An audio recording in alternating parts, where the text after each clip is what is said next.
First நடந்த விஷயம் வந்து வேறு. இது நிறையா இன்டர்வியூவில் பேசியாச்சு. நடந்த விஷயத்தை திருப்பி கலரியோ இல்லை அதுக்கு பதில் கொடுத்தோ இப்போ அது பிரயோஜனம் கிடையாது. நான் எவ்வளோ பதில் கொடுத்தாலும் அதுக்கு பத்தாது. வார்த்தை இங்கே எவ்வளோ முக்கியமாக போய் சேருது நிறைய பேர் காதில், அது எப்படி புரியுதுன்னு ஒன்று இருக்குது. அடுத்த வாட்டி பேசும், ஏன்னா என்றைக்குமே இந்த கான்ட்ரவர்சி நிற்காது. ஏன்னா பல பேர் இதை ஃபேஸ் பண்ணிகிட்டு இருக்காங்க. ஏன்னா அவங்க ஃபேஸ் பண்ணுற ஒரு பர்சன் கூட நான் அதை ஃபேஸ் பண்ணல. இந்த ஜேர்னியில் I got mentally stronger. So அடுத்து என்னைக்கா இருந்தாலும் கான்ட்ரவர்சி வரதான் போகுது. எந்த கான்ட்ரவர்சி இருந்தாலும் அது ஃபேஸ் பண்ண ரெடியாக இருக்கணும், அவ்வளோதான்.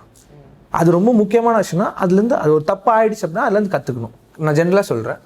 பேரை தாண்டி இவங்க 2 பேருமே எல்லாருமே படத்தில் ஒவ்வொரு கேரக்டர்ஸ் பண்ணியிருக்காங்க. ஐ திங்க் ஒவ்வொரு விதத்தில் எல்லாருமே வண்டர்ஃபுல்லாக பண்ணியிருக்காங்க. எல்லாருமே அவ்வளோ கம்ஃபர்டபுளாக என்னை வச்சுக்கிட்டு, ஏன்னா எனக்கு இது முதல் படம். அவங்கள பார்க்குறப்போ எனக்கு ஒரு பயம் இருக்கும், கேமராவை பார்க்குறப்போ ஒரு பயம் இருக்கும். இந்த ஜேர்னியில் நடிக்க மட்டும் கற்றுக்காம நான் நிறைய பேரை ஏர்ன் பண்ணியிருக்கேன்னு நினைக்கிறேன். தேவதர்ஷினி மேமோட ஒரு சீன் இருக்கும், டீசரில் பார்த்துருப்பீங்கன்னு நினைக்கிறேன். அந்த இமோஷனல் சீன். அந்த சீன் என்ன ஆச்சு அப்படின்னா, ஏன்னா ஃபஸ்ட் டைம் கேமராக்கு முன்னாடி அழுகணும். எனக்கு ரொம்ப வெக்கமாக இருந்துச்சு ஒரு பக்கம். அப்புறம் பயம் வந்துடுச்சு.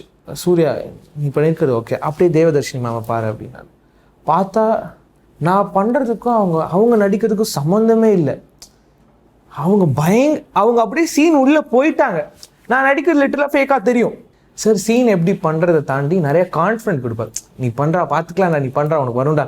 அந்த கான்ஃபிடென்ட் வந்து ஐ திங்க் ரொம்ப முக்கியம்னு நினைக்கிறேன். சார் எனக்கு என்னென்ன பயமாக இருக்கானா, ஏன்னா சம்பத் சாரும் சரி இவரும் சரி 2 பேருமே வந்துட்டு நீ பண்ணு பார்த்துக்கலாம் அந்த ஒரு மோட்டிவேஷன் கொடுக்குறது வந்து எனக்கு அது ரொம்ப பிடிச்சிருந்துச்சு. S. And how was the pair work done film?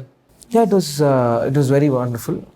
அது பேரை தாண்டி ஒருத்தவங்க ஒரு கேரக்டர் பண்ணியிருக்காங்க. நீங்கள் தனித்தனியாக கூட சொல்லலாம், அபியை பற்றி சொல்லலாம், வர்ஷா. எஸ், நான் ஜென்ரலாக சொல்கிறேன். பேரை தாண்டி இவங்க 2 பேருமே எல்லாருமே படத்தில் ஒவ்வொரு கேரக்டர்ஸ் பண்ணியிருக்காங்க. ஐ திங்க் ஒவ்வொரு விதத்தில் எல்லாருமே வண்டர்ஃபுல்லாக பண்ணியிருக்காங்க.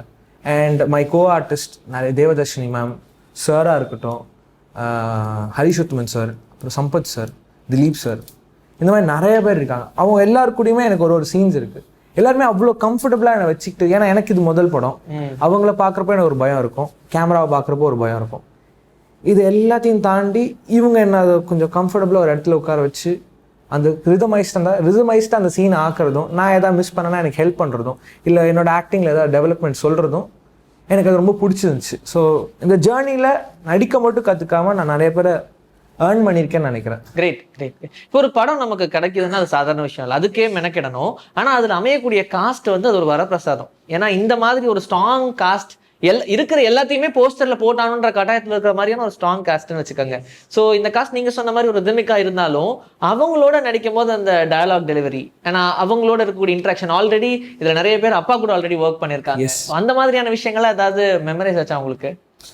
தேவதர்ஷினி மேமோட ஒரு சீன் இருக்கும், டீசரில் பார்த்துருப்பீங்கன்னு நினைக்கிறேன். அந்த இமோஷனல் சீன். ஆமாம். அந்த சீன் என்ன ஆச்சு அப்படின்னா, ஏன்னா ஃபஸ்ட் டைம் கேமராக்கு முன்னாடி அழுகணும். எனக்கு ரொம்ப வெக்கமாக இருந்துச்சு ஒரு பக்கம். அப்புறம் பயம் வந்துடுச்சு, எப்படி பண்ணுறதுன்னு தெரியல. சரி ஃபஸ்ட் டேக் வந்து மாஸ்டர் எனக்கு எப்படி பண்ணணும்னு தெரியல, நம்ம போயிடலாம் மாஸ்டர், அதுக்கப்புறம் எப்படி இருக்குன்ற. ஏன்னா எப்போயுமே ஒரு சீனில் மீட்ரு ஏறணுமா குறையணுமான்னு அவர்கிட்ட சொல்லுவார். ஒரு சீன் பண்ணி முடிச்சதுக்கப்புறம், ஒரு டேக் போனதுக்கப்புறம். இதுலேயும் அதே தான் நடந்தது. போனதுக்கப்புறம் கூப்பிட்டுட்டு நான் போய் பார்த்தேன். சூர்யா நீ பண்ணியிருக்கிறது ஓகே, அப்படியே தேவதர்ஷினி மேமை பாரு அப்படின்னா பார்த்தா நான் பண்ணுறதுக்கும் அவங்க நடிக்கிறதுக்கும் சம்மந்தமே இல்லை. அவங்க அப்படியே சீன் உள்ளே போயிட்டாங்க. நான் நடிக்கிறது லிட்டரலாக ஃபேக்காக தெரியும். சார் இது ஒர்க் அவுட் ஆகாது, நம்ம அவங்க எனர்ஜியை பிடிக்கணும், அட்லீஸ்ட் அதை முடிஞ்ச அளவுக்கு மேட்ச் பண்ணிடு அப்படின்னா. அதுக்கப்புறம் தேவதர்ஷினி மேமோட போய் சரி மேம், நான் முடிஞ்ச அளவுக்கு நீங்கள் லவுடாக இருந்துட்டிங்கன்னா அதுக்கேற்ற மாதிரி நானும் மேட்ச் பண்ணுறோம் மேம், ரொம்ப மன்னிச்சிடுங்க மேம், ஒரு டேக் போயிடுச்சு, இன்னொன்று போகலாம் மேம் சொல்லி and we went for with a flow. அதுக்கப்புறம் தான் சீனை ஓரளவுக்கு பிடிக்க ஆரம்பித்தேன். It was nice. அந்த மாதிரி நிறைய சீன்ஸ் இருக்கு நிறைய பேரோட. அது இப்போ சொல்லலாம். அவரோட நடிக்கும் போது எப்படி இருந்துச்சு? ஆல்ரெடி அவர் வந்தாலே சீன் மிரட்டுவார், எப்படி இருந்துச்சு? அவர் வந்து சார் எப்படின்னா, சார் சீன் எப்படி பண்ணுறதை தாண்டி நிறைய கான்ஃபிடென்ட் கொடுப்பார். நீ பண்ணுறா பார்த்துக்கலாம்டா, நீ பண்ணுறா உனக்கு வரும்டா. அந்த கான்ஃபிடென்ட் வந்து ஐ திங்க் ரொம்ப முக்கியம்னு நினைக்கிறேன். ஸோ அது வந்து நம்ம ஒரு போர்ஷன் எடுத்துருப்போம் பட்டினப்பாக்கத்தில், சார் சொல்லியிருப்பார். அந்த போர்ஷன் அப்போது பயங்கர எக்ஸாஸ்ட் ஆயிட்டேன். ஏன்னா வெயில், பயங்கர வெயில். அண்டு என்ன நடக்குதுன்னே தெரியாது. ஏன்னா நானும் கற்றுக்கிட்டு இருக்கேன். சார் எனக்கு என்னென்ன பயமாக இருக்கானா, ஏன்னா சம்பத் சாரும் சரி இவரும் சரி 2 பேருமே வந்துட்டு நீ பண்ணு பார்த்துக்கலாம் அந்த ஒரு மோட்டிவேஷன் கொடுக்குறது வந்து எனக்கு அது ரொம்ப பிடிச்சிருந்துச்சு. அந்த சீனை நம்ம அங்கே டேக்கிள் பண்ணுறதுக்கு சில வேர்ட்ஸ் யூஸ்ஃபுல்லாக இருந்திருக்கும்ல. சூப்பர். அது என்னென்னா படத்தோட முக்கியமான காட்சி,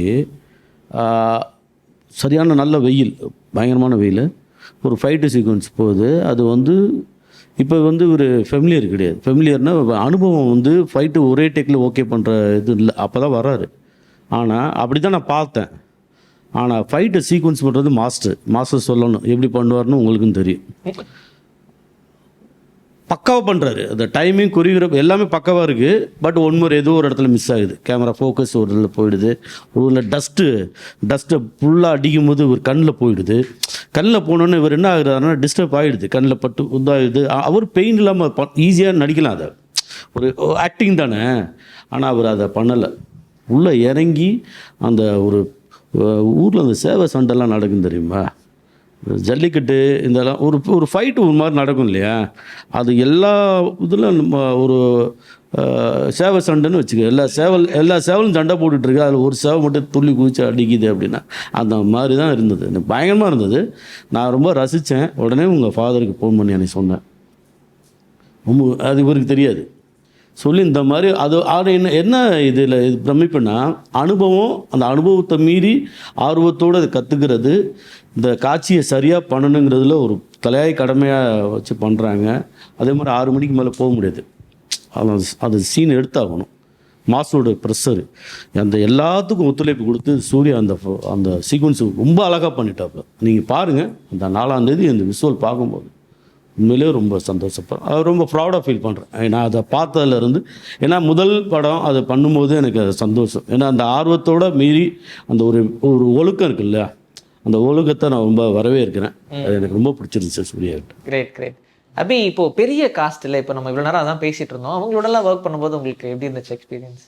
ரொம்ப ஹாப்பி. ஏன்னா தேவதர்ஷினி மேமாக இருக்கட்டும், சாராக இருக்கட்டும், சார் வந்தாலே அந்த இடமே வந்து ரொம்ப கலகலன்னு மாறிடும். ஸோ எனக்கு ரொம்ப பிடிக்கும் சார். அண்ட் மற்ற ஆர்டிஸ்டாக இருக்கட்டும், எல்லாரும் கூட நடிக்கும் போது நாங்கள் ஒரு படம் நடிச்சிருக்கோம். ஆமாம், பண்ணிட்டு இருக்கோம். ஸோ அதனால ஒரு கம்ஃபர்ட் ஜோன் எல்லாருமே வந்து கொடுத்தாங்க. அண்ட் எங்கேயுமே வந்து பதட்டப்படுறதா இருக்கட்டும், அந்த மாதிரி எந்த விஷயங்களும் யாருமே எதுவுமே காட்டிக்கல. ஸோ அப்படி இருக்கும்போது ரொம்ப ஹாப்பியாக இருந்துச்சு. And it's a good experience also. Super.